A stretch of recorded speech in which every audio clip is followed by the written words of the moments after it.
One of the things we've talked about recently in our youth Sunday school class is how God is powerful.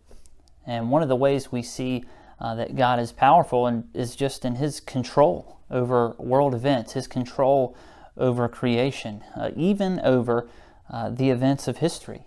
God is in control, moving in these situations. He is always working in these situations. We see this in 2 Chronicles chapter 36, verses 22 and 23. This is the very end of 2 Chronicles, and this is a hard, difficult time for God's people. The people of Judah, they've been taken over by the Babylonians. Many of them, most of them, have been deported to Babylon, and it's a terrible situation for the people of Judah, for God's people. It is a difficult time. However, God is still working. He's working in this situation, and He's guiding world events and even moving in the hearts of world leaders at the time. And so this is what 2 Chronicles 36, 22 and 23 says.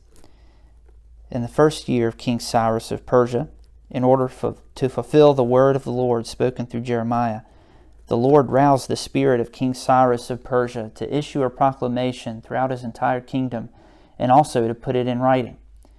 This is what the King Cyrus of Persia says. The Lord, the God of heavens, has given me all the kingdoms of the earth, and has appointed me to build Him a temple at Jerusalem in Judah. Any of His people among you may go up, and may the Lord His God be with him.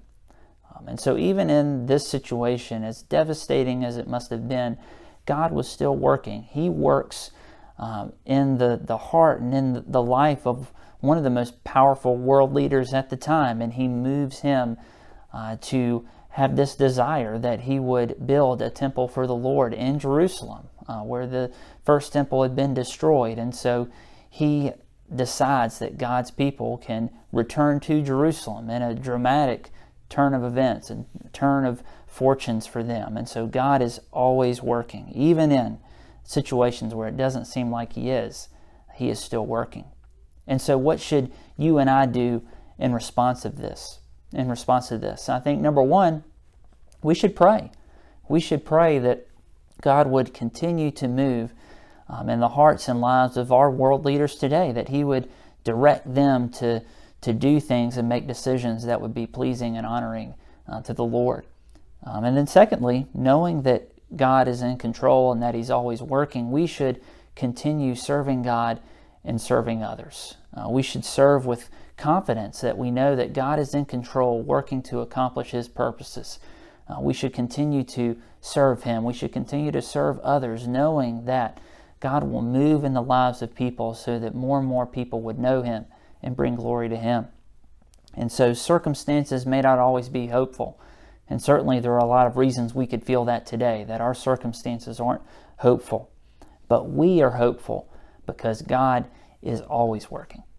Have a blessed day.